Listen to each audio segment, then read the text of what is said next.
माधव कुंज विहारी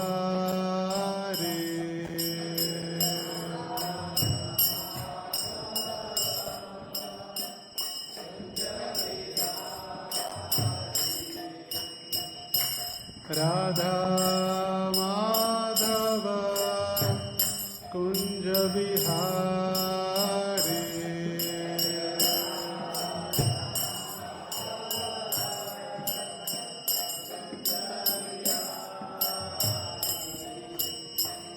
गोपीजन वल्लभ गिरिवरधारी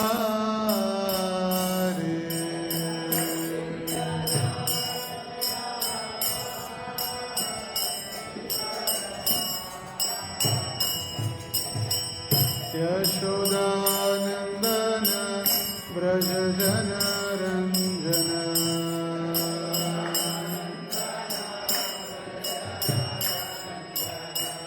यशोदानंदन व्रज जन रंजन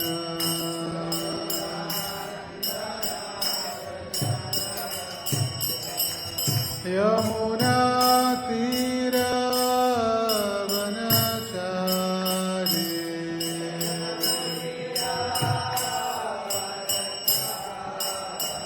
यमुना तीर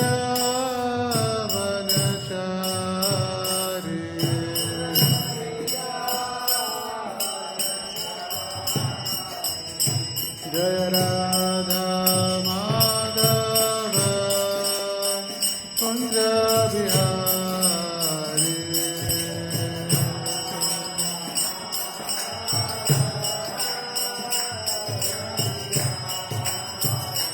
जय राधा माधव कुंज बिहारी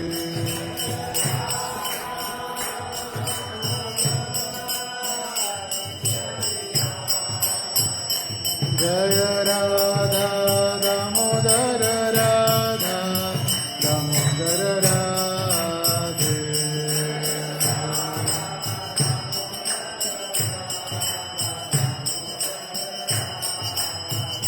जय लक्ष्मी नरसिंह जय लक्ष्मी नरसिंह लक्ष्मी नरसिंह जय लक्ष्मी नरसिंह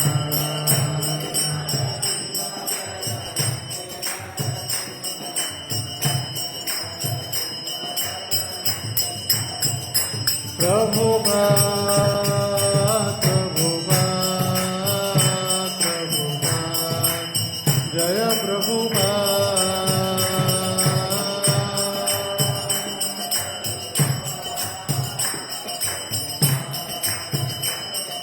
निताय गौर हरि बोल हरि बोल हरि बोल हरि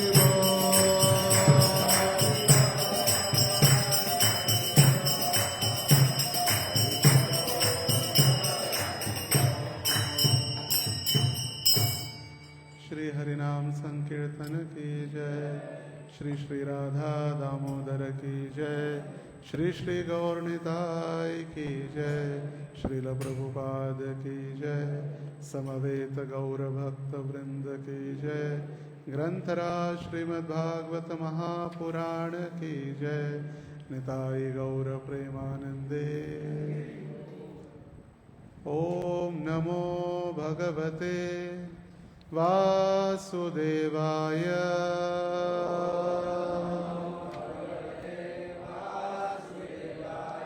ओम नमो भगवते वासुदेवाय। ओम नमो भगवते वासुदेवाय। नारायणं नमस्कृत्यं नरं चैव नरोत्तमं देवीं सरस्वतीं व्यासं ततो जयं बुधिरये। नष्टप्रायेषु अभद्रेषु नित्यं भागवत सेवया भगवती उत्तमश्लोके भक्तिर्भवति नैष्ठिकीम् कृष्णाय वासुदेवाय देवकी नंदनाय च नंदगोपः कुमाराय गोविंदाय नमो नमः। हरे कृष्ण। सर्व भक्तांचं स्वागत आहे आजच्या प्रातःकालीन श्रीमद भागवत कक्षेमध्ये। आपण अध्ययन करत आहोत ग्रंथराज श्रीमद भागवतम स्कंद 7 अध्याय 8। अध्यायाचं शीर्षक आहे हिरण्यकश्यपूचा वध आणि आपण कालपर्यंत 9व्या श्लोकापर्यंत आपण चर्चा केलेली आहे। प्रसंग हा चालू आहे की प्रल्हाद महाराज हिरण्यकश्यपूच्या अथक प्रयासानं काही केलं तरी त्यांचा मृत्यू होत नाही हे पाहिल्यानंतर हिरण्यकश्यपू अगदी भयभीत आणि अनियंत्रित झालेला आहे। डोंगरावरून खाली ढकलणं, सापांद्वारे मारणं, हत्तीच्या पायाखाली चिरडलं जाण्याचा प्रयत्न करणं, समुद्रात दगड बांधून त्यांना फेकून देणं, वेगवेगळ्या अस्त्रशस्त्रांनी मारण्याचा प्रयत्न करणं, कित्येक प्रयत्न केले तरी सुद्धा प्रल्हाद महाराजांचा मृत्यू होत नाही। म्हणून सरतेशेवटी आता स्वतः हिरण्यकश्यपू त्यांना मारण्यासाठी तयार झालेला आहे आणि मारण्या अगोदर हिरण्यकश्यपू त्यांना शेवटची लास्ट चान्स किंवा शेवटची इच्छा, शेवटचं समजून सांगण्याचा प्रयत्न करत आहे आणि त्यांना समजावून सांगते वेळी इतका क्रोधित, जसं शुकदेव गोस्वामी वर्णन करत आहेत, एखाद्या सापावरती पाय पडल्यानंतर साप कसा फुटकारतो त्या पद्धतीनं अनियंत्रित आणि क्रोधी असा हिरण्यकश्यपू त्या प्रल्हाद महाराजांना डिवचण्याचा प्रयत्न करत होता आणि तरीही प्रल्हाद महाराज शांत मनानं सर्व काही सहन करत होते। आणि प्रल्हाद महाराजांनी सरतेशेवटी सांगितलं, वडिलांनो, हे तात, हे वडील, तुम्ही जे मला मारण्याचा प्रयत्न करत आहात, तुम्ही विचारत आहात तुला शक्ती कुठून भेटते, तुम्हाला शक्ती देणारे तेच मला शक्ती देणार आहेत आणि तुम्हाला वाटतं की विष्णू तुमचा शत्रू आहे, पण सगळ्यात मोठा शत्रू तर तुमचं मन आहे। प्रत्येक व्यक्तीचं जोपर्यंत मन नियंत्रणात येत नाही तोपर्यंत तो भौतिक संसारामध्ये अगदी शांततेनं जगू शकत नाही। मन एव मनुष्याणाम कारणम बंध मोक्षयो। मन हे एका व्यक्तीचं शत्रू देखील बनतं आणि मनामुळे तो व्यक्तीचा मित्र देखील बनतो आणि म्हणून सगळ्यात पहिला अनियंत्रित मनाला तुम्ही जर नियंत्रण करा आणि त्यानंतर मग बघा तुमचे सर्व शत्रू आपोआप नाहीसे होतील। त्या मनाने विचार केलेला हा माझा शत्रू आहे, हा माझा मित्र आहे, हा माझा आपला आहे, हा परका आहे। आणि त्याच श्रृंखलेमध्ये प्रल्हाद महाराज म्हणत आहेत, हे तात, कृपया आपल्या असुरी प्रवृत्तीचा त्याग करा। आपल्या अंतःकरणामध्ये तुम्ही शत्रू मित्र असा भेदभाव करू नका। आपल्या मनाने प्रत्येकाकडे समदृष्टीने पहा। अनियंत्रित आणि कुमार्गी लागलेल्या मनाव्यतिरिक्त आपला या जगात इतर कोणीच शत्रू नसतो। मनुष्य जेव्हा प्रत्येकाकडे समभावाने पाहतो तेव्हा तो भगवंतांचे परिपूर्ण पूजन करण्याच्या स्तरावरती उन्नत होतो। आणि म्हणून प्रल्हाद महाराज म्हणत आहेत की सगळ्यात पहिला भगवंतांचा भक्त बनण्यासाठी किंवा या समाजामध्ये शांतीनं जगण्यासाठी तुम्ही मनाला नियंत्रित करा आणि अनियंत्रित जी इंद्रिय आहेत त्यांना नियंत्रित करा। इथपर्यंत आपण काल चर्चा केलेली होती आणि आज श्लोक संख्या 10 आणि त्याच्या पुढे। दस्युनृपाषणन विजित्य लुप्तलो मन्यन्त एके स्वजिता दिशो दश जितात्मना न्यस्य समस्य देहिना साधो स्वमोह प्रभवा कुतः परे। काम, क्रोध इत्यादी षड्रिपू देहरूप संपत्तीचे अपहरण करतात. या षड्रिपूंवर विजय न मिळवलेले तुमच्यासारखे अनेक मूर्ख लोक पूर्वकाळी होऊन गेले. असे मूर्ख लोक अहंकारामुळे याप्रमाणे विचार करतात, मी 10 दिशांमधील सर्व शत्रूंना पराभूत केलेले आहे. तथापि मनुष्याने जर षड्रिपूंवर विजय मिळवला आणि सर्व जीवांकडे समदृष्टीने पाहिले तर त्याला कोणीच शत्रू राहत नाही. केवळ अज्ञानी मनुष्यच इतर लोक माझे शत्रू आहेत अशी कल्पना करतो. तात्पर्य, या जगामध्ये प्रत्येकाला वाटते की मी माझ्या सर्व शत्रूंवर विजय मिळवलेला आहे, पण त्याला हे माहीत नसते की आपली 5 इंद्रिय आणि अनियंत्रित मन हे आपले खरे शत्रू आहेत. मनःषष्ठानि इंद्रियाणि प्रकृतिस्थानी कर्षति. या भौतिक जगामध्ये प्रत्येक जण इंद्रियाचा दास झालेला आहे. मूलतः प्रत्येक जण श्रीकृष्णांचा सेवक आहे, पण अज्ञानामुळे प्रत्येकालाच या वस्तुस्थितीचे विस्मरण होते आणि तो काम, क्रोध, लोभ, मद, मत्सर आणि मोह यांच्या माध्यमातून मायेची सेवा करू लागतो. प्रत्येक मनुष्य वस्तुतः प्राकृतिक नियमांच्या प्रतिक्रियावर अवलंबून असतो, पण तरीही त्याला वाटते की आपण स्वतंत्र असून सर्व दिशांवर विजय मिळवलेला आहे. निष्कर्ष असा की आपल्याला अनेक शत्रू आहेत असे वाटणारा मनुष्य म्हणजे अज्ञानी मनुष्य होय. पण कृष्ण भावना भावित मनुष्याला वाटते की अनियंत्रित मन आणि इंद्रियांव्यतिरिक्त आपल्याला इतर कोणीही शत्रू नाही. तर या ठिकाणी श्रील प्रभुपाद स्पष्ट करत आहेत की साधकासाठी सगळ्यात त्याचा मोठा शत्रू म्हणजे त्याचं मन आणि त्याची अनियंत्रित इंद्रिय. जसं चैतन्य महाप्रभू चैतन्य चरितामृतमध्ये वर्णन करतात, जिव्हेर लालसा इति होती धाय, शिष्णोदर परायण कृष्ण नाही पाय.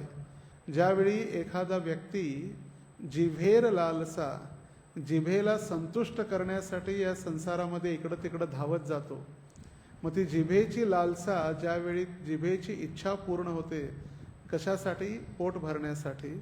आणि मग जन्नेंद्रिय जे तिन्ही एकाच रांकेत आहेत.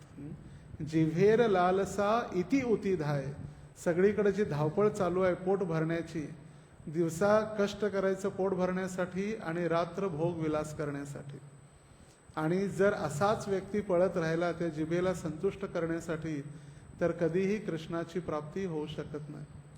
आणि म्हणून जसं आपण रविवारी चर्चा केली की ज्यावेळी शिवाजी महाराज तुकाराम महाराजांजवळ आलेले होते आणि शिवाजी महाराजांनी तुकाराम महाराजांची शरणागती पत्करली आणि त्यांनी मोरोपंतांना सांगितलं की माँसाहेबांना जाऊन सांगा, दगड मातीच्या किल्ल्यात दडून बसलेल्या शत्रूंवर विजय मिळवण्यापेक्षा हृदयामध्ये जे प्रभुपाद लिहित आहेत, काम, क्रोध, लोभ, मद, मोह आणि मात्सर्य या षड्रिपूंवर विजय मिळवण्यामध्ये शिवबा आता गुंतलेला आहे आणि राज्य आता तुम्ही सांभाळा.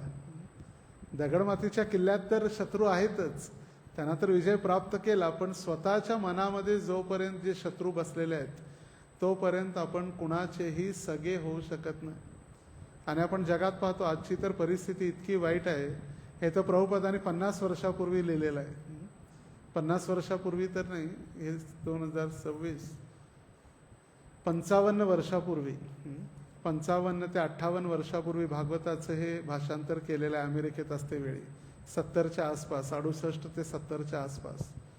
पण आता आपण पाहतो की एखाद्या इच्छा पूर्ण न झाल्यामुळे मातेची हत्या, पित्याची हत्या, पत्नीची हत्या, पतीची हत्या, काही होऊ लागलेलं आहे. आणि दररोज ऐकावं ते नवलच, नवीन नवीन नवीन ज्या गोष्टी शोधून काढलेल्या आहेत. कधी मारून ड्रममध्ये, तर कधी सिलेंडरमध्ये, तर कधी जसं आपण रविवारी चर्चा केली, पतीला कट करून त्याची बिर्याणी बनवली आणि सगळ्यांना जेवायला घातलं, पूर्ण आजूबाजूच्या लोकांना. आणि त्याचा जेव्हा दात मिक्सरमध्ये अडकला तेव्हा कळालं की कोणीतरी हे बाबा मनुष्याचं मांस आहे. कालच मी कुठेतरी वाचत होतो, उत्तर प्रदेशमध्ये कोणीतरी एका व्यक्तीनं झोमॅटो, आजकाल कुकिंग करायचा सुद्धा लोकांना त्रास आहे, घर बसल्या मील्स ऑन व्हील्स, स्विगी, जे वेगवेगळे जे आहेत, फोन लावा लगेच घरी येतं. त्यांनी बिर्याणी मागवली, चिकनची बिर्याणी, आणि चिकनमध्ये त्याला कुत्र्याचा पाय सापडला. कुत्र्याचाच पाय सापडला म्हणून त्याने मग झोमॅटोवरती केस केली. तर आपल्याला वाटतं आपण एक विशिष्ट प्रकारचं मांस खातोय, कुणाची गॅरंटी आहे? आणि त्यामुळे जोपर्यंत अनियंत्रित जी जिव्हा आहे त्या जिव्हेला संतुष्ट करण्यासाठी चाललेलं आहे, बाकी काही खाण्यासाठी पोट भरण्यासाठी इतकी कष्ट नाही आहे. मग ते गुलाबजामुन असो, 56 भोग असो किंवा कडू कारलं असो, जोपर्यंत ते जिभेवर आहे तोपर्यंत त्याची रसना म्हणजे रस जो आहे, चव जिभेवरती आहे. एकदा जर ते गळ्याच्या खाली कंठातून उतरलं मग ते काहीच नाही, त्याची किंमत काही राहत नाही. आणि त्या जिभेचे चोचले पुरवणं असं शुद्ध मराठीत म्हटलं जातं. जिभेचे चोचले पुरवण्यासाठीच हा इतका धावपळ आहे. प्रभुपाद उपदेशामृतमध्ये म्हणतात, ज्यावेळी एखादा व्यक्ती त्याच्याजवळ थोडी सुपीक जमीन आणि एक दूध देणारी गाय असेल, दुधारू गाय, तर तो आनंदाने जगू शकतो. इतके मोठमोठे कारखाने, फॅक्टरी, वेश्यालय याची काहीही आवश्यकता नाही. ही आपली इंद्रिय अनियंत्रित झाल्यामुळे हे सगळं आपलं वाढत जातं. आपण म्हणतो गरमी वाढली, गरमी वाढली, इतकी गरमी वाढली. त्या गरमी वाढण्यामागचं कारण मोठमोठे कंपनी आहेत, फॅक्टरी आहेत, ज्याच्यातून अग्नीसारखा धूर बाहेर पडत असतो. तिथल्या स्टाफसाठी मोठमोठ्या कंपनी आहेत, IT डिपार्टमेंट आहेत, त्याच्यामध्ये लाखो हजारो जे काम करणारे स्टाफ आहे, त्यांच्यासाठी AC आहे. आत थंड आहे, बाहेर गरम आहे, आतली गरमी बाहेर सोडणार आहेत. मग त्या गाड्या, प्रदूषण वाढलं. प्रत्येक आपण हा स्वतःच्या पायावरती कुऱ्हाड मारून घेतलेली आहे. आणि म्हणून निसर्ग बघा, प्रत्येक 100 वर्षांनी त्या निसर्गाचं सुद्धा मेंटेनन्स होत जातं. पूर्वीच्या काळी कॉलराचे रोग होते, एक एक गावच्या गाव मरून जायचं. साथीचे रोग म्हणतात त्याला, एकाला लागला की दुसऱ्याला, दुसऱ्याला लागला की तिसऱ्याला. आणि प्रत्येक हे जितकेही साथीचे रोग आहेत, प्रत्येक 100 वर्षानंतरच त्याची एक रेंज आहे. जसा 2019 मध्ये कोविड झाला, मेंटेनन्सच होतं. दिल्लीमध्ये एखादा व्यक्ती जो न सिगरेट पिणारा देखील असेल, सिगरेट पिणारा 1-2 पितो, पण दिल्लीमध्ये जी हवा होती त्या हवेचं प्रदूषणच 20 सिगरेट पिल्याप्रमाणे दररोज त्याच्या हृदयामध्ये धूर जमा व्हायचा. आणि मग निसर्गाला आपलं मेंटेनन्स करावं लागतं आणि मग सगळं शांत. फिरोजपूर पंजाबमधून हिमालय पर्वत स्वच्छ दिसू लागला. हिमालय पर्वताचे दर्शन फिरोजपूर पंजाबमधून होऊ लागलं. आणि म्हणून हा व्यक्ती, जसे ईशोपनिषदमध्ये म्हटलेलं आहे, ईशावास्यमिदं सर्वम यत्किंचम जगत्याम जगत. स्वतःला दिलेला जो हिस्सा किंवा वाटा त्याच्यासाठी आहे, तो वाटा स्वतः तर तो मनुष्य घेतोच आणि दुसऱ्याचा हिस्सा पण हडप करायला बघतो. आणि म्हणून प्रल्हाद महाराज म्हणत आहेत की जोपर्यंत हे अनियंत्रित मन, आता असं नाही की हिरण्यकश्यपूकडे काय कमी होतं. कालच आपण ऐकलं, साक्षात वरुण देव त्यांच्या घरी पाणी भरण्यासाठी आणि इंद्र चंद्रादी देवता घरी साफसफाई करायसाठी होते, इंद्राच्या घरी. आणि आता त्याचा अहंकार मोडणारा त्याचा 5 वर्षाचा बालक, किती मोठा एक अहंकार. माने दैन्य भयम खले नृपू भयम. जो अभिमानी व्यक्ती असतो त्याचा अभिमान जर कोणी घमंड चूर केला तर त्याला असहनशील होऊन जातं. आणि म्हणून प्रल्हाद महाराज म्हणत आहेत की हे तात, तुम्ही 2 गोष्टींवरती लक्ष द्या, अनियंत्रित इंद्रिय आणि अनियंत्रित मन. हे तुम्ही नियंत्रण करा. आपण गेल्या 5 कथेमधून ऐकतोय की कशा पद्धतीनं हिरण्यकश्यपूला ज्ञान नव्हतं असं नाही, ज्ञान होतं. भगवद्गीतेपेक्षा त्याने भगवद्गीतेचं ज्ञान दिलेलं आहे. जेवढं ज्ञान अर्जुनाने नाही दिलं, अर्जुनाला भगवंतांनी नाही दिलं, त्याच्यापेक्षा वेगवेगळी उदाहरणं देऊन, कथानक सांगून त्यांनी भगवद्गीतेचा उपदेश आपल्या पत्नीला, आपल्या आईला, हिरण्याक्षच्या पत्नीला, सगळ्यांना उपदेश दिलेला आहे. सुविनर प्रांताचे राजा सुयज्ञ, मग यमराज साक्षात बालक बनून आले आणि त्यांनी उपदेश केला. म्हटले अंतिम संस्कार करायचा आहे, तुम्ही हे राजाचं शरीर द्या जाळण्यासाठी. आणि तो हिरण्यकशिपू म्हणतो की जसं एखाद्या प्याऊ असतं, पाण्याचा प्याऊ, त्या प्याऊमध्ये वेगळे वेगळे लोक एकत्रित येतात, उन्हाळ्याच्या दिवसात भेटतात, पाणी पितात आणि निघून जातात. त्या पद्धतीनं आपले संबंध आहेत. पती पत्नी, मुलगा आई, काळांतरासाठी आपण येतो, काही दिवस सोबत राहतो, प्याऊमधून पाणी पिऊन जसं लोक निघून जातात आपण सुद्धा शरीर सोडून जातो.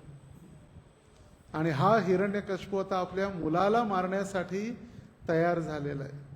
पण प्रल्हाद महाराजांनी एक क्षणासाठी देखील ते भगवंतांची शरणागती न विसरल्यामुळे त्यांचं मन पूर्णपणे नियंत्रित आणि शांत होतं.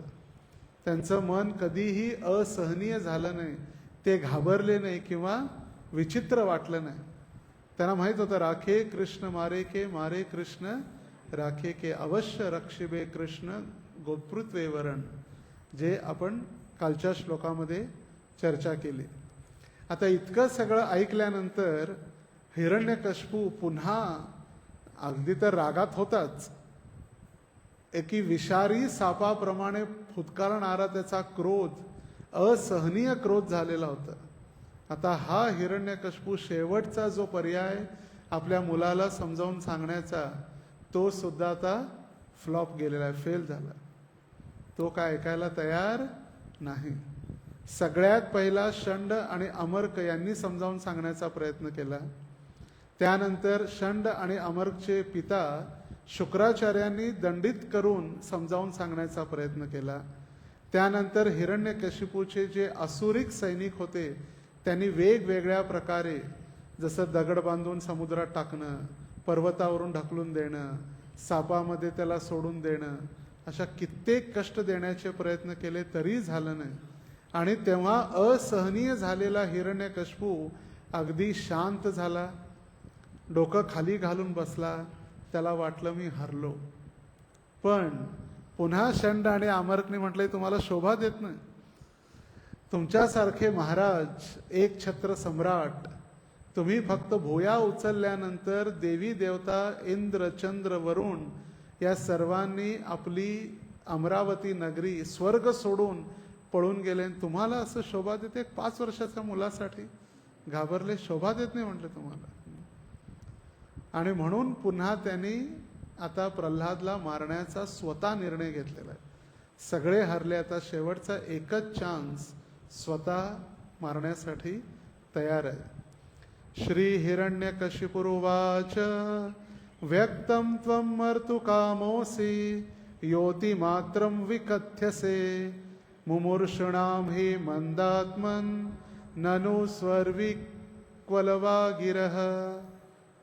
हिरण्यकशिपू उत्तरला, हे मूर्खा, इंद्रिय निग्रह करण्यामध्ये जणू काही तू माझ्यापेक्षा कुशल आहेस. हे दाखवून तू माझे श्रेष्ठत्व कमी करण्याचा प्रयत्न करत आहेस. ही तुझी मंद बुद्धी झाली. तू माझ्या हातून मरू इच्छित आहेस असे मला वाटते, कारण मरणोन्मुख लोकच अशी निरर्थक बडबड करत असतात. हिरण्यकशिपू म्हणतो, हे मंद बुद्धी मूर्खा, तुला वाटते तू फार नियंत्रित आहेस. जसं म्हणतो मंद बुद्धी, मंद बुद्धी म्हणजे अशी बुद्धी चालत नाही काही केल्या. आणि हा आपला दोष नाही आहे. आपण ज्या परिसरात राहतो किंवा ज्या काळात आपण राहत आहे कलियुगामध्ये, त्या काळाचाच प्रभाव आहे. आपण जर भगवंतांची शरणागती व्यवस्थित घेतली तर ते आपल्याला बुद्धी देणारे आहेत. ददामी बुद्धी योगम तम येन माम उपयांती ते. आणि जर आपली भक्ती डावाडोल असेल तर मग त्या कलियुगाच्या काळाच्या प्रभावामध्ये प्रायेण अल्पायुषा सभ्या कलौ अस्मिन् युगे जना मंदासु मंद मतयो मंद भाग्याही उपद्रिता. भागवतच्या 1ल्या स्कंदातील 3ऱ्या अध्यायात वर्णन करण्यात आलेलं आहे की हे कलियुगाची ओळख कशा पद्धतीने आहे. मंदासु मंद मतयो, मती मंद झालेले आहेत लोक. त्यांना वाटतं आम्ही फार इंजिनियर झालो, डॉक्टर झालो, फार मोठी मोठी डिग्री झाली, पण आध्यात्मिक दृष्ट्या किंवा संस्कृती त्यांची तिथंच राहिलेली आहे. विश्वास नाही लोकांना आजकाल भगवंतांवर किंवा आध्यात्मिक जीवनावर. एक व्यक्ती श्रीमान राधा गोपीनाथपुर एक उदाहरण देत होते. राधा गोपीनाथपुर डॉक्टर आहेत, MD डॉक्टर, आणि बँगलोरमधून त्यांनी आपलं डॉक्टर पूर्ण केलेलं आहे. तर त्यांचा एक मित्र अगदी जो नास्तिक होता, पूर्णपणे कधी त्यांनी भगवंतांची पूजा केली नाही, कधी मंदिरात गेला नाही, कधी नमस्कार केला नाही, अगदी पूर्णपणे नास्तिक. न अस्ति म्हणजे भगवंत नाहीत यांना म्हटलं जातं नास्तिक. न अस्ति भगवंत नाहीत, आस्तिक म्हणजे भगवंत आहेत, अस्ति भगवंत आहेत म्हणजे आस्तिक, आणि नास्तिक म्हणजे भगवंत नाही म्हणणारे. तर यांनी एकदा प्रभूजींना फोन केला आणि म्हटले आमच्या घरी कार्यक्रम ठेवला आहे, हॉस्पिटलचं उद्घाटन आहे या. आणि प्रभूजी मुंबईहून त्या हॉस्पिटलच्या उद्घाटनासाठी त्या ठिकाणी गेले. मोठीच्या मोठी 5 मजली इमारत बनवलेली होती, बिल्डिंग. आणि त्या ठिकाणी जेव्हा पोचले, ऑफिसचं उद्घाटन वगैरे झालं, एका खोलीत त्यांनी सत्यनारायण पूजा ठेवलेली होती. आणि ती पूजा ज्यावेळी विचारलं, म्हटले कसं काय, तू तर एवढा नास्तिक, कधी देवाला नमस्कार नाही केला, कधी मंदिरात नाही केला, आणि आज एकदम सत्यनारायण महापूजा ठेवली, कसं काय? म्हटलं एवढी 5 मजली बिल्डिंग, 50 कोटी खर्च करून दवाखाना, सगळ्या मशीन आणलेल्या आहेत. कुठं जर चुकून तुमचा देवबिव असला, नाराज झाला, तर उगीच नुकसान होऊ नये म्हणून सत्यनारायण पूजा केली. तर शर्ते शेवटी मात्र भीतीपोटी का होईना, जसं गोपींनी भगवंतांचं स्मरण केलं अनुकूलरित्या भगवंतांची भक्ती प्राप्त करण्यासाठी, आणि कंस सुद्धा भगवंतांचं स्मरण करत होता प्रतिकूलरित्या.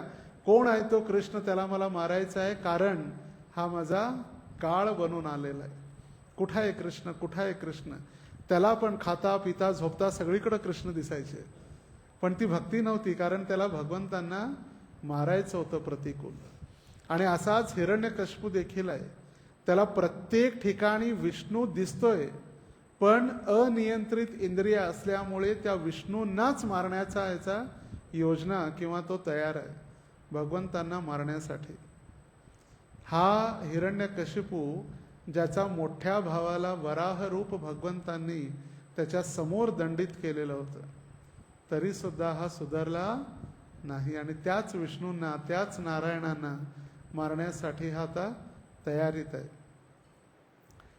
हितोपदेश उपदेशो ही मूर्खाणाम प्रकोपाय न शांतये असे म्हटले आहे. मूर्खाला जर हितकारक उपदेश देण्यात आले तर तो त्याचा लाभ न घेता अधिकच क्रोधित होतो. कधी सांगा समजून कोणाला, त्याला तर काय मला काय सांगायची गरज आहे, तुमच्यापेक्षा आम्हाला जास्त माहीत आहे, तुमच्यापेक्षा आमचं जास्त शिक्षण झालेलं आहे, तुमच्यापेक्षा आम्ही समाजात जास्त वावरलेलो आहे, त्यांना लगेच क्रोध येतो. कारण का, त्यांना कुणाच्याही उपदेशांनी सांगितलेलं चांगलं वाटत नाही. तर हितोपदेश, हित उपदेश नामक एक ग्रंथ आहे, ज्याच्यामध्ये सगळ्यांचं हित व्हावं यासाठी उपदेश दिलेले आहेत, चांगलं व्हावं प्रत्येकाचं. कारण वैदिक शास्त्र किंवा वैदिक वाङ्मय सदैव स्तुती करत असतं. सर्वे सुखीना भवंतु सर्वे संतु निरामया. या संसारामध्ये प्रत्येकाचं बरं झालं पाहिजे, प्रत्येक आनंदात राहायला पाहिजे, ही भगवंतांची आध्यात्मिक संस्कृती आहे. जसं एकदा आरवड्यामध्ये उद्घाटन करण्याचं ठरवलं, हॉस्पिटलचं उद्घाटन, आणि त्यावेळी परमपूज्य लोकनाथ स्वामी महाराजांना आमंत्रण दिलं. हॉस्पिटलचं 100 बेड हॉस्पिटलचं उद्घाटन, तासगाव आरवड्याच्या मध्ये एक हॉस्पिटलचं उद्घाटनसाठी. तर महाराज सांगत होते, जेव्हा मी लहान होतो गावात शाळेत, तेव्हा आम्ही 7वी नंतर 8वी 9वी 10वी आरवड्यापासून तासगावपर्यंत दररोज चालत जात होतो शाळेत. 10 किलोमीटर जाणं, 10 किलोमीटर संध्याकाळी पुन्हा परत येणं. आणि त्या काळी गावामध्ये बुधवारच्या दिवशी आठवड्यातून एकदा एक डॉक्टर तासगावहून सायकलवरून यायचा आणि गावात फिरायचा, त्याला एक पेशंट भेटत नव्हता. पूर्ण आठवड्यामध्ये एक पेशंट त्याला भेटत नव्हता गावात. आणि म्हटलं तर मला 100 बेडचं हॉस्पिटल, म्हटले चांगली प्रगती आहे म्हणायची की दुष्गती म्हणायची. तर त्यावेळी महाराज म्हटले सर्वे सुखीना भवंतु सर्वे संतु निरामया. तर ते डॉक्टर म्हटले, महाराज तुम्ही असा आशीर्वाद दिले, सगळे चांगले होऊ दे, सगळे आनंदात राहू दे, तर आमचा धंदा बंद होईल, असा आशीर्वाद देऊ नका. म्हणले डॉक्टर आहे, डॉक्टरांनी आम्ही जो उद्घाटन करण्यासाठी तुम्हाला बोलवलंय, आम्हाला पण काहीतरी धंदा होऊ द्या थोडा. जर सगळेच चांगले झाले संसारामध्ये, सगळेच आजारापासून मुक्त झाले, सगळेच आनंदाने जगू लागले, तर आमचं काय होईल. आणि म्हणून हे जो हित उपदेश जो आहे त्यामध्ये वर्णन करण्यात आलेलं आहे, मूर्खाणाम प्रकोपाय न शांतये. प्रभुपादांनी अर्धा श्लोक घेतलेला आहे आणि त्याचा अर्धा श्लोक पुढं असा आहे, पयपान भुजंगानाम केवल विषवर्धनम. एखाद्या व्यक्तीला जर कोणी चांगले उपदेश दिले तर त्याला राग येतो. कशा पद्धतीनं, जसं पयपान भुजंगानाम, भुजंग म्हणजे साप, सापाला कितीही तुम्ही दूध प्यायला द्या तो केवल विषवर्धनम, तो विषच देणार आहे. साप कधी आपला मित्र बनू शकत नाही. जशी एक स्त्री, तिने एक अजगर बाळगला विदेशामध्ये आणि तो अजगर बाळगल्यानंतर काळांतराने त्या अजगराचं पिल्लू मोठं झालं, एकदम धष्टपुष्ट झालं आणि अचानक त्यांनी खाणं पिणं सोडून दिलं. अचानक 2 दिवस झाले, 3 दिवस झाले, 4 दिवस झाले, काहीच खाईना, काहीच पिना. तिला चिंता वाटू लागली, काय होणार काय होणार. आणि 7 दिवसानंतर तिने एक विशिष्ट स्पेशालिस्ट डॉक्टरला बोलवलं घरी त्या अजगराची काळजी घेण्यासाठी. आणि त्यावेळी त्या डॉक्टरांनी सांगितलं, म्हटलं किती दिवस झाले खाल्ला नाही. म्हटलं 7 दिवस. म्हटले तो मरणार नाही आहे न खाल्ल्यामुळे. तो गेल्या 7 दिवसापासून चिंतन करते की तुमची हाईट आणि तुमचं शरीर कसं आहे, तो तुम्हाला गिळण्याच्या तयारीत आहे. अजगर एकदाच पूर्ण गिळून टाकतं प्राण्याला. ते म्हटले तुम्ही त्याच्यापासून दूर राहा. तसंच कधीही सापाला कितीही विष आणि केळं खायला घातलं तो केवल विषवर्धनम. आणि म्हणून प्रभुपाद उपदेशामृतमध्ये लिहितात, कधीही साप थंड आहे म्हणून आपण गळ्यात घालून त्याला हिंडू शकत नाही. किती साप शांत आहे, थंडगार आहे. जर आपण गळ्यात घालण्याचा प्रयत्न केला तो दंशच करणार. आणि म्हणून शास्त्रात फक्त 2 जीवांची हत्या करण्यासाठी अनुमती दिलेली आहे, एक सर्प आणि दुसरा विंचू. तात्या विंचू नाही, विंचू, खरोखर जो विंचू. विंचू म्हणजे आपल्याला माहित नाही, पण जे शेतात काम करणारे किंवा जंगलात, त्याचा जो दाह आहे एकदा चावल्यानंतर, डंख ज्याला म्हणतो, विंचवाचा डंख, दिवसभर लोक तडपडतात. असे विषबाधा वगैरे तेवढी सहजासहजी होत नाही, पण जो डंख आहे चावलेलं ते असहनीय होऊन जाते. कुणाला जर चावलेलं नसेल तर चांगलं आहे. आहेत 2-3 आहेत ज्यांना डंख चावलेला आहे. मला तर वाड्यातच चावलेला होता, गोवर्धन इको विलेजमध्ये.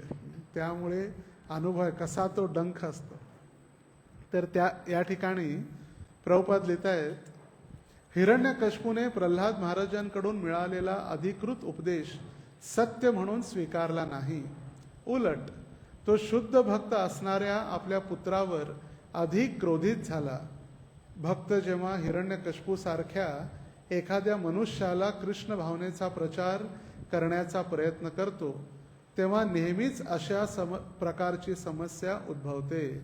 कारण अशा मनुष्याला केवळ धन आणि स्त्री यांच्यामध्ये स्वारस्य असते. हिरण्य म्हणजे सोने, कशिपू म्हणजे सोने, सोना. हिरण्य मतलब सोना, कशिपू मतलब सोना. हिरण्य म्हणजे ओरिजिनल गोल्ड, बंगारम, आणि कशिपू म्हणजे झोपणं, शयन, मृदू शय्या, कांचन आणि कामिनी ज्याला आपण म्हणतो. त्याच्यासाठी चांगला आहे सगळा संसार. घरात बघा 20-25 वर्षाचा मुलगा असेल, तरुण झाला, शिक्षण झालं आणि घरात रिकामी बसला असेल, आई वडील सुद्धा 4 दिवसानंतर म्हणतील जा कामधंदे कर, फुकटचं काय खातोय. आणि जर त्यांनी विषय काढावा माझं तर लग्न करा, म्हणजे तुलाच पोचता पोचता आमचे नाकी नाही, तिला आणि कुणा पोचणार आहे. कितीही जरी प्रेम असलं तर ते फक्त मर्यादा त्याची जिथपर्यंत आहे तिथपर्यंतच असते. सगळ्यांनी आता भौतिक संसारामध्ये प्रत्येकाला हे कष्ट आहेत आणि मी कष्ट भोगलेत म्हणून माझ्या मुलांनी देखील ते कष्ट भोगावे. म्हणून आईवडिलांची इच्छा असते की लवकर माझ्या मुलाचं लग्न व्हावं. जे आम्ही गाडा, संसाराचा गाडा ओढलेला आहे तो मुलांनी पण ओढून बघायला पाहिजे. क्वचित जर त्यांनी कष्ट असलेले खरोखर मुलांना सांगितले, बाबा या संसारात पडू नको, मला माहित आहे काय संसार, तर किती आनंदामध्ये मंदिरात संख्या आपोआप वाढली असती, प्रचार करावा लागला नसता, युथ प्रीचिंगची आवश्यकताच पडली नसते. जर प्रत्येक माता पित्यांनी प्रल्हाद महाराजांसारखा दिव्य उपदेश स्वीकारला असता तर. पण प्रल्हाद महाराजांनी जीव तोडून प्रचार करण्याचा प्रयत्न केला, सहनशीलतेनं प्रचार केला. पण हिरण्यकश्यपू, ज्याची तुलना सुखदेव गोस्वामीने एका सर्पाशी केलेली आहे, त्यांनी कधीही त्या उपदेशांना स्वीकारलेलं नाही. जसं कधी कधी ग्रंथ वितरणासाठी जातो त्यावेळी भगवद्गीता घ्यायची इच्छा असते. घरचा कर्ता व्यक्ती येतो, हातात भगवद्गीता घेतो, त्याची इच्छा असते. तेवढ्यात किचनमधून आवाज येतो, कोण आहे? काय गरज नाही, पुस्तकं घरात भरपूर आहेत, पाठवून द्या त्याला. झालं, बिचारा म्हणतो घ्या बाबा जावा, नमस्कार, चला. इच्छा असून देखील. आणि म्हणून प्रभुपाद लिहितायत की कृष्ण भावनेचा प्रचार करण्याचा जेव्हा प्रयत्न करतो तेव्हा नेहमीच अशा प्रकारची समस्या असते. कारण मनुष्याला केवळ पैसा आणि स्त्री यामध्ये स्वारस्य असते, म्हणजे रुची. रस म्हणजे जो आवड खाताना असते ना, रस. आणि म्हणून जिभेला म्हटलेलं आहे रसना. रसनाचं पाकिट नाही, रसना म्हणजे जीभ. रस आस्वादन करणारी रसना. कारण का जिभेला भगवंतांनी एक विशिष्ट अशी इंद्रिय आहे जीभ, ज्याला कडू, गोड, आंबट, तिखट सर्व फक्त जिभेला कळते. साखर हातावर चोळून गेल्यानंतर कळते का आपल्याला गोड आहे की तिखट आहे? नाही, फक्त जेव्हा जिभेवर ठेवला जातो तेव्हाच कळतं ही साखर आहे. जसा एखादा पांढऱ्या रंगाचा किंवा चमकणारा पदार्थ, जी पॉलिश केलेली साखर, जर ती साखर आहे म्हणून आपण जिभेवर ठेवली आणि जर ती गोड नसेल, तुरट असेल, तर मग ती साखर नाही आहे, काय तुरटी आहे. जर ते खारट असेल तर ते मीठ आहे, साखर नाही आहे. त्याच पद्धतीनं जीवाचा गुणधर्म जो आहे तो भगवंतांचा शाश्वत सेवक आहे. सेवा करणं हा जीवाचा गुणधर्म आहे. पण भगवंतांची सेवा न केल्यामुळे भौतिक संसारामध्ये तो सर्व जनसामान्याची, पतीची, पत्नीची, जगाची सेवा, आणि कुणी नसलं तर मग कुत्र्याची सेवा चालू आहे. घरात जर कुणीच नसेल तर मग एखादं कुत्रं बाळगायचं आणि मग कुत्र्याला घेऊन जायचं फिरायला. आणि मग कुत्रं जेव्हा शौचक्रिया करतं आपल्याच हाताने उचलून पिशवीमध्ये खिशात ठेवून घरी घेऊन यायचं आणि मग डस्टबिनमध्ये टाकायचं. कधी कधी अगोदर मी विदेशात बघायचो, लिहिलेलं असायचं की please don't bring your dogs in this garden वगैरे. तर आता भारतामध्ये सुद्धा लिहिलेलं आहे, भारतामध्ये सुद्धा लिहिलेलं आहे, बुद्धिमान व्यक्तींनी आपल्या बुद्धिमान कुत्र्याला या ठिकाणी आणू नये. म्हणजे जर तो बुद्धिमान नसेल तर तू सुद्धा कुत्र्याप्रमाणेच आहे. जसं मी कालच सांगत होतो, आपली परिस्थिती किंवा आपलं जीवन, संस्कृती इतकी ढासळलेली आहे. वैदिक सभ्यतेमध्ये घर ओळखायचं सनातन संस्कृतीमध्ये तर प्रत्येकाच्या दरवाजामध्ये तुळशीचं झाड आणि गोमाता, गाय आणि तुलसी असेल तर ते एका वैदिक हिंदू ब्राह्मणाचं घर आपण समजू शकतो. हिंदू संस्कृती किंवा सनातन धर्म. आज गायी रस्त्यावरती आहेत आणि कुत्रे आपल्या घरात आहेत. दरवाजात पण नाहीत, घरात, बेडमध्ये, अंथरुणात, खाताना, झोपताना, प्रत्येक ठिकाणी. तर अर्थ वी आर ॲडव्हान्स्ड. आणि मी काल ते भरत महाराजांचं उदाहरण ज्यावेळी देत होतो काल कथेमध्ये, भरत महाराज फक्त हरणाविषयी आसक्त झाले.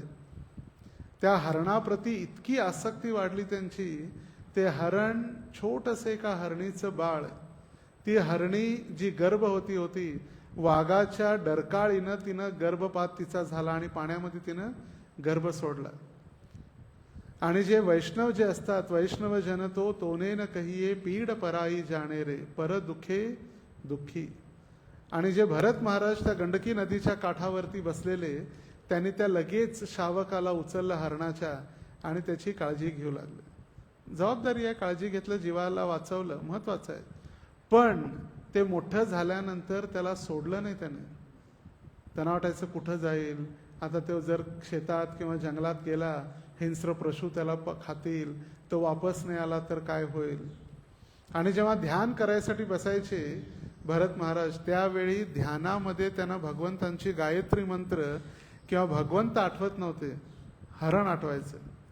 आणि त्यांनी ध्यानामध्ये शुकदेव गोस्वामी वर्णन करतात 5व्या स्कंदात, ते ध्यान लावल्यानंतर ते नवीन नवीन शावक जे आहे त्याला नवीन नवीन आता शिंग येऊ लागलेले आहेत, शिंग फुटू लागले आहेत हरणाला. ते येईल, माझ्या अंगाला स्पर्श करेल आणि स्पर्श केल्यानंतर मला वाटेल की कुणीतरी माझ्यावरती फुलांचा पुष्पाभिषेक करू लागलेला आहे, गुलाबाच्या पाकळ्या माझ्या अंगावरती फेकत आहे. आणि तिथं प्रभुपाद लिहितात, आपली ही आसक्ती जर आपण भगवंतांचं चिंतन किंवा तपस्या करते वेळी भौतिक जगाचं स्मरण होत असेल तर भक्तीमधून पतन होण्याचे सिग्नल आहेत, संकेत, ज्याला आपण इंग्लिशमध्ये सिग्नल म्हणतो. कारण तिथूनच सुरुवात झाली आणि मग हळूहळू हरी हरी करता करता हिरण हिरण झालं. जसे एक आपले वरिष्ठ भक्त आहेत रास मंडल प्रभू, जे आपले जुने भक्त आहेत त्यांना माहीत असते, रशीश चाजिया, मोरोको देशाचे अगदी कट्टर मुसलमान, ते भक्त झाले, दीक्षित झाले, नागपूर मंदिरात जे अध्यक्ष म्हणून सेवा करत होते. तर एकदा मला आठवते, ते प्रवचन करते वेळी ते नागपूरच्या भक्तांना समजावून सांगायचे, नागपूर भक्त हरी हरी, हा नो हल्दीराम हल्दीराम. हल्दीराम नागपूरमध्ये तयार होतं, जे खाण्यापिण्याचे पदार्थाची एक विशिष्ट फॅक्टरी जी आहे हल्दीराम. तर ते भक्तांना सांगायचे, हल्दीराम हल्दीरामचं चिंतन करू नका, कुणाचं चिंतन करा, हरीचं चिंतन करा. कारण हरीचं चिंतन न केल्यामुळे हरणाप्रती हा आसक्त झाला.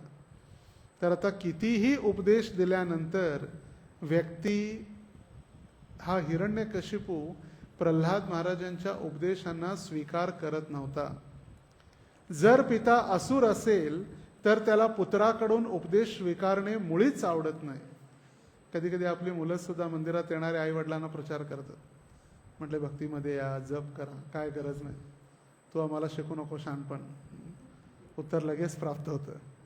प्रल्हाद महाराजांनी आपल्या आसुरी पित्याला केलेला वैष्णव प्रचार अप्रत्यक्षपणे परिणामकारकच ठरला. कारण हिरण्यकशिपूला श्रीकृष्ण आणि भक्त यांच्याविषयी अत्यधिक मत्सर असल्यामुळे तो नरसिंह देवांना जणू काही निमंत्रितच करत होता. एवढं कष्ट देऊन, एवढा त्रास देऊन, एवढा जो प्रचार त्यांनी केला, एका अर्थाने चांगलंच झालं. आमंत्रण आणि निमंत्रण याच्यामध्ये अंतर आहे. इथं निमंत्रण लिहिलेलं आहे. आमंत्रण म्हणजे आपण कुणाला पत्रिका देतो, आमंत्रित करतो, या म्हणून सांगतो. पण आले आले नाही, काही फरक पडत नाही. आले तर स्वागत आहे, नाही आले तर धन्यवाद आहे. त्याला म्हटलेलं आहे आमंत्रण. निमंत्रण म्हणजे तुम्ही आल्याशिवाय कार्यक्रम चालू होणार नाही, त्याला म्हटलेलं आहे निमंत्रण. आमंत्रण आणि निमंत्रण. आणि म्हणून काही काही पत्रिकेमध्ये आमंत्रण दिलेलं असतं आणि काही जिथं मोजकेच लग्न, जिथे मोजक्याच लोकांमध्ये लग्न असतं तिथं निमंत्रण असतं. आणि निमंत्रण देणारे कोण असतात? लहान छोटे निमंत्रक. मग लहान लहान मुलांची तिथं नावं लिहिलेली असतात. त्यांच्याने काय फरक पडणार आहे? लहान मुलं निमंत्रण दिल्याने काय फरक पडणार आहे? पण पत्रिकेवरती मोठ्या अक्षरात लिहिलं असतं आमंत्रण. आले तर स्वागत आहे, नाही आले तर धन्यवाद आहे. आणि हिरण्यकशिपूने प्रल्हाद महाराजांना कष्ट देऊन, पुन्हा पुन्हा त्यांना त्रास देऊन, पुन्हा पुन्हा त्यांचा छळ करून, जसं की भगवंतांना तो निमंत्रणच देऊ लागलेला आहे, नरसिंह भगवंतांना. अशा प्रकारे साक्षात भगवंतांच्या हातून मरण्यास तो आतुर होता. हिरण्यकशिपू जरी राक्षस होता तरी उपरोक्त श्लोकामध्ये त्याच्या नावापूर्वी श्री हे सन्माननीय संबोधन जोडण्यात आलेले आहे. याचे कारण उत्तर असे आहे की त्याला प्रल्हाद महाराजांसारखा महान भक्त पुत्र रूपाने लाभलेला होता. त्यामुळे तो असुर असूनही त्याला मुक्ती मिळून तो भगवत धामी परत जाणार होता. श्री हिरण्यकशिपूर उवाच. श्री का लावलंय? कारण प्रल्हाद महाराजांसारखा महान भक्त ज्याच्या घरामध्ये जन्माला आला. बघा, बेटा नाम करेगा यालाच म्हणतात. पापा कहते हैं बेटा नाम करेगा. आणि वडील कितीही आसुरिक प्रवृत्तीचे असले तरी प्रल्हाद महाराजांनी स्वतः कधीही आपल्या मनावरचा ताबा कायम ठेवला, अनियंत्रित सोडलं नाही मनाला. मन अनियंत्रित आहे म्हणूनच कित्येक आपण कविता वगैरे ऐकतो. बहिणाबाई चौधरींनी कविता लिहिल्या, मन वढाय वढाय उभ्या पिकातल ढोर, किती हाकला हाकला पुन्हा येई पिकावर. बहिणाबाई चौधरी महाराष्ट्रातल्या एक प्रसिद्ध कवी झाल्या, कवयित्री म्हणू शकतो लेडीज. तर त्यांनीच हे कविता लिहिल्या, मन वढाय वढाय उभ्या पिकातल ढोर. हे मन कशा पद्धतीनं आहे, जे पीक उभ्या पिकातलं म्हणजे जेव्हा शेती तयार झालेली आहे, तांदूळ असो किंवा गहू जोंधळा ज्वारी, शेती तयार झालेली आहे आणि तयार झाल्यानंतर एखादं ढोर म्हणजे प्राणी, गाय म्हैस किंवा बैल जे जनावर असतं, त्याला जर सोडलं तर ते पूर्णपणे नष्ट करणार. हे मन आपलं असंच आहे, उभ्या पिकातलं ढोर. एक ते ढोर घुसलेलं आहे त्याच्यामध्ये, आम्ही किती हाकलण्याचा प्रयत्न केला, चल चल चल, तरी सुद्धा ते पुन्हा पिकावरतीच जाणार. बघा किती महत्वाचं आहे. अरे संसार संसार जसा तवा चुल्यावर, देई हाताला चटके तेव्हा मिळते भाकर. मराठी शाळेत आपण गेलेला असाल पण विसरला. प्रभूची काय लक्षात ठेवायचं. तर प्रत्येक जे भावगीत असो किंवा भक्तिगीत असो, त्या प्रत्येकाला अर्थपूर्ण होते म्हणून आपल्या आचार्यांनी, महाराष्ट्रातील संतांनी हे आपल्याला दिलेलं आहे. आणि प्रल्हाद महाराजांना भगवंतांची इतकी अहेतुकी कृपा होती की प्रभुपाद देत आहेत स्पष्टपणे की भगवंतांना आमंत्रित करून किंवा निमंत्रित करून तो स्वतः भगवंतांच्या धामाला जायची तयारी. कुणामुळे? प्रल्हाद महाराजांमुळे.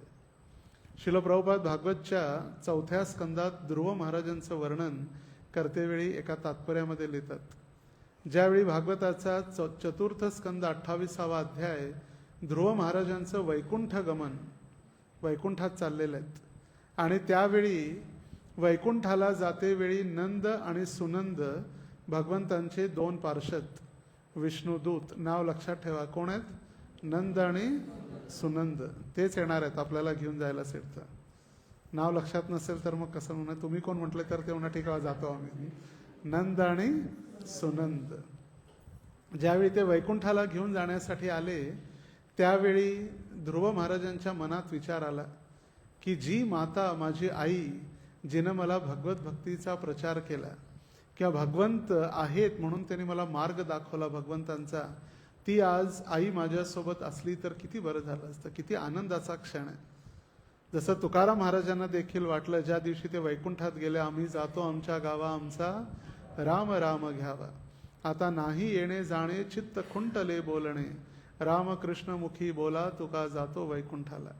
ते कीर्तन प्रारंभ करण्या अगोदर आणि नांदुरकीच्या वृक्षाच्या खाली कीर्तन प्रारंभ होण्या अगोदर त्यांनी आपल्या पत्नीला विचारलेलं होतं आवलीला, आज मी वैकुंठात जाणार आहे आणि चल माझ्यासोबत. जसं तू संपूर्ण जीवन मला स्वार्थ आणि परमार्थ करण्यामध्ये मला साथ दिली, तशी आज भगवत धामात जाण्यासाठी चल माझ्यासोबत. तर ती म्हटली नाही नाही तुम्हाला जायचं आहे तुम्ही जावा, मी घरात आज मंगळाईला पोळ्यांचा नैवेद्य केलेला आहे आणि तुम्ही घरी आल्याशिवाय मुलं देखील जेवणार नाहीत. तिला वाटलं की वैकुंठाला चालू कुठेतरी गावात कीर्तनसाठी चालले असणार, सत्संग करून येतीलच. आता वैकुंठ म्हणजे तिला वाटलं इथंच देहूमध्ये किंवा देहूच्या बाहेर कुठेतरी आहे वैकुंठ. जसं तुकाराम महाराज देहू गावाला भंडाराच्या डोंगरावरती जायचे कीर्तनासाठी. नंतर सांगितलं गावच्या लोकांनी पळत, म्हणजे काय इथं पोळ्या बनवत असली, तुका वैकुंठात चाललेला आहे. पण त्यावेळी वेळ निघून गेलेली होती, तुकाराम महाराजांचं पुष्पक विमान आकाशामध्ये निघून गेलेलं होतं. तर ध्रुव महाराजांच्या मनात जेव्हा विचार आला की माझी आई जर माझ्या सोबत असती तर किती बरं झालं असतं. आणि त्यावेळी नंद आणि सुनंद म्हणाले, पुरो याने न गच्छताम, जे समोर विमान चाललेलं आहे त्या विमानामध्ये तुमची आई सुनीती तिनं पुन्हा तुमच्या अगोदर भगवंतांच्या धामात ती निघालेली आहे. तर त्या तात्पर्यात श्रील प्रभुपाद लिहितात, माझे गुरु महाराज भक्ती सिद्धांत सरस्वती ठाकूर म्हणायचे की हा जो गौडीय संप्रदाय किंवा गौडीय मिशन मी प्रारंभ केलेला आहे आणि हे गौडीय मिशन चालू करून मी जो प्रचार प्रसार करण्याचा प्रयत्न केला, त्या संपूर्ण गौडीय मठाद्वारे एक शुद्ध भक्त झाला तर माझं मिशन सक्सेसफुल आहे. पण भक्ती सिद्धांत सरस्वती ठाकूरांचा मी एक अज्ञानी शिष्य, मी म्हणतो, मी जो प्रचार प्रसार प्रारंभ केला आणि जगभर कृष्ण भावनामृत आंदोलन चालू केलं, त्या आंदोलनामध्ये माझा एक शिष्य जर शुद्ध भक्त झाला, तो शुद्ध भक्त माझा शिष्य मला वैकुंठात घेऊन जाईल. कोण म्हणतंय? आंतरराष्ट्रीय कृष्ण भावनामृत संघाचे संस्थापक आचार्य. आणि आपल्याला वाटतं आपण रस्त्यावरती चालताना, घरामध्ये मुंग्या मारतो, डास मारतो, मुंग्यांवर पाय ठेवतो, आपल्याला वाटतं माझे चरण कमल तुला प्राप्त झाले, माझ्या चरणांची धुळी प्राप्त झाली, तू वैकुंठात जाणार. मुंग्यांना पण आपण वैकुंठात पाठवतो, पण काय गॅरंटी आहे? प्रभुपाद म्हणतायत की माझा शिष्य मला वैकुंठात घेऊन जाईल. आणि त्याच्याच आधारे प्रभुपाद इथं लिहित आहेत की प्रल्हाद महाराजांच्या भक्तीमुळे हा हिरण्यकशिपू निश्चित भगवत धामात जाणार, याची निश्चितता 100% आहे.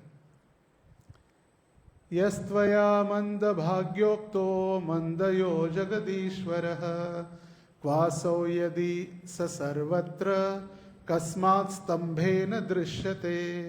अरे दुर्भागी प्रल्हाद, तू माझ्यापेक्षा श्रेष्ठ, अखिल अस्तित्वामध्ये सर्वोत्तम, प्रत्येकाचा नियंत्रक आणि सर्वव्यापी अशा परमपुरुषाचे नेहमीच वर्णन करण्यात आला आहेस, पण तो आहे कुठे?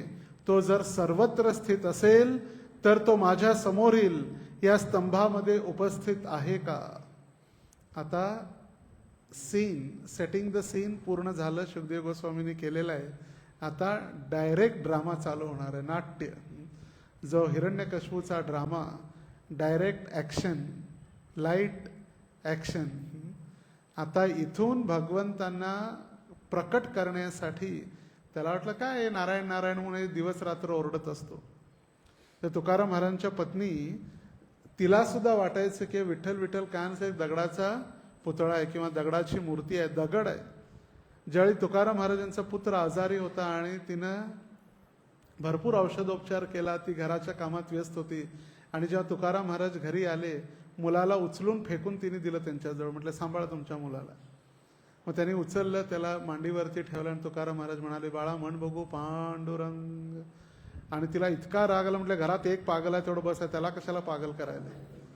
आणि पाय त्याचा हात धरला आणि थरथरत ओढत त्याला मंदिरात घेऊन गेली, चप्पल घेऊन. तुकाराम महाराजांची चप्पल घेऊन गेले आणि विठ्ठलाला सांगितलं, आत्ताच्या आत्ताला ठीक कर, ह्याचा बाप दिवस रात्र तुझ्या नावाने ओरडत बसलेला आहे, आत्ताच्या आत्ताला ठीक कर, नाही तर चप्पलच हाणते गालावर. आणि त्यावेळी विठ्ठलाने तिची इच्छा, घाबरली नाही भगवंत, पण तिचा विश्वास, ती म्हणणारी जी दररोज म्हणायची विठ्ठल काय नाही, दगड आहे दगड आहे दगड आहे, पण तिचा अतूट विश्वास बघा. तिला माहित होतं की भगवंत त्याच्यात आहेत, आणि म्हणून ती चप्पल घेऊन गेले ना. दगडाला मारल्यानंतर थोडी काय होणार आहे. आणि त्या क्षणी भगवंतानी त्याला ठीक केलं. आणि लगेच तिने म्हटली, विठ्ठलाने माझ्या मंगळाने ठीक केलं तुला. आणि ते लगेच अंगारा वगैरे लावला. आणि त्या दिवशी तुकाराम महाराजांना इतकं कष्ट सोसावं लागलं. त्या दिवसापासून जे रामेश्वर किंवा बाकीचे जे स्मार्त ब्राह्मण होते, त्यांनी तुकाराम महाराजांना मंदिरात येण्याची बंदी घातली. तुकाराम महाराज म्हणाले, भगवंतांचं नाव हे माझं जीवन आणि भगवंतांचं दर्शन हेच माझं भजन आहे. आणि म्हटलं, तुझ्या खेटरानं बायकोनं भगवंतांना मारणं हे काय? हे का तुझं पूजन आहे? म्हणून आजपासून मंदिरात येता कामा नये. किती भगवंत कठोर परिश्रम आणि कठोर तपस्या. आम्हाला जर म्हटलं तुम्ही 6 महिने मंदिरात यायचं नाही, ठीक आहे जातो आम्ही शनी मंदिरात, तुम्हाला काय. दुसरे भरपूर मंदिर आहेत, साईबाबा आहेत, दुसरे पाहिजे तेवढे मंदिर आहेत, जगात मंदिरांची कमी नाही. पण त्यांनी विठ्ठलाला मात्र कधीही सोडलं नाही. आणि म्हणून या ठिकाणी जो सर्वत्र विठ्ठल विश्वामध्ये ठसून लपलेला, विठ्ठल विश्वामध्ये ठसून लपलेला, प्रत्येक अणू रेणू कणाकणामध्ये असणारे भगवंत आता हिरण्यकशिपू विचारत आहे, कुठे या स्तंभामध्ये आहेत का सांग. असुर कधी कधी भक्तांना असे म्हणतात, आम्ही परमेश्वराला पाहू शकत नसल्यामुळे आम्हाला त्याचे अस्तित्व मान्य नाही. ते विचारतात कधी कधी आम्हाला पण, महाराज तुम्ही बघितलं का भगवंतांना, किती वर्ष झाली मंदिरात राहता, देव दिसला का तुम्हाला? आणि त्यांना जर आम्ही सांगितलं नाही दिसला तर ते म्हणतात, मग काय फायदा 25 वर्ष मंदिरात राहून, तुम्हाला देव दिसला नाही तर. देव काय बाजारातला भाजीपाला नाही र, असं एक भजन आहे. देव काय बाजारातला भाजीपाला नाही र, जो प्रत्येकाला दर्शन देण्यासाठी. त्याच्यासाठी केलेली तपस्या, साधारण एक पेशीचा जीव अमीबाला पाहण्यासाठी मोठमोठी यंत्रणा जोडावी लागते. जे आकाशात तारे चंद्र आहेत त्याला बघण्यासाठी दुर्बीण लागते. डोळे थोडेफार खराब झाले तर 2 डोळे पुन्हा जोडून 4 डोळे होतात, झापण्या लागतात लगेच. समोरचं आपल्याला जवळचं दिसत नाही आणि आपण भगवंतांना पाहण्याचा प्रयत्न करतो. भगवंत इतके स्वस्त नाही आहेत. आणि जर भगवंतांना पाहायचं असेल तर भगवंत म्हणतात, नाहम प्रकाश सर्वस्य योग माया समाश्रितः. मी सर्वसाधारण भौतिक लोकांपुढं कधीही दर्शन देत नाही. नाहम प्रकाश सर्वस्य, मी कुणापुढेही दर्शन देत नाही. आणि जर भगवंतांचं दर्शन घ्यायचं असेल त्याची एक कंडिशन आहे, प्रेमांजन श्रुत भक्ती विलोचनेन संतः सदैव हृदयेषु विलोकयंती यम श्याम सुंदरमचिंत्य गुणस्वरूपम गोविंदमादि पुरुषम तमहम भजामी. ब्रह्माजी म्हणतात, जर भगवंतांना पाहायचं असेल तर काजळ लावावं लागेल. तर आपण म्हणून प्रोज आम्ही पण दररोजच लावतो काजळ, आम्हाला का दिसत नाही? तर हे भौतिक जगातील काजळ नाही, प्रेमाचं अंजन, भक्तीचं अंजन जेव्हा आपण डोळ्यात लावणार त्यावेळी भगवंत आपल्याला दर्शन देतील. ज्या भक्ताने शुद्ध कृष्ण प्रेम विकसित केली आहे तो भगवंतांना सदैव आणि सर्वत्र पाहू शकतो. ज्या पद्धतीनं प्रल्हाद महाराजांना सर्व ठिकाणी सर्वत्र भगवंतांचं दर्शन होत होतं. प्रल्हाद महाराजांना वंश परंपरेने ही विशाल संपत्ती प्राप्त होणार होती, पण त्यांनी केलेल्या उद्धटपणामुळे त्याच्या पित्याच्या हातून मृत्यू होणार होता. बघा, एवढी संपत्ती जर ऐकलं असतं वडिलाचं तर गडगंज संपत्ती. कशी? गडगंज संपत्ती म्हटलेलं आहे. जी संपत्ती कधीही न संपणारी, पिढ्यानपिढ्या संपूर्ण त्रिभुवन त्यांनी काबीज केलेलं होतं. संपूर्ण त्रिभुवनावरती नियंत्रण प्राप्त केलेलं होतं. अतल वितल तलातल रसातल महातल पाताल हे 7 लोक आणि वरचे भुवरलोक, जनलोक, तपलोक, महरलोक, सत्यलोक, ब्रह्मलोक, सगळे 7, खालचे 7 आणि मधला पृथ्वी, सगळे पूर्ण काबीज केलेले होते. तरी सुद्धा त्यांनी जर वडिलांचं ऐकलं असतं ते पूर्ण राज्य त्यांना प्राप्त झालं असतं. पण वडिलांचं न ऐकल्यामुळे वडिलांच्या हातून त्यांचा मृत्यू होणार असं भौतिक जगातील लोकांना वाटत असलं तरी सुद्धा उलट आहे. प्रल्हाद महाराजांमुळे हिरण्यकश्यपूचा उद्धार होणार होता.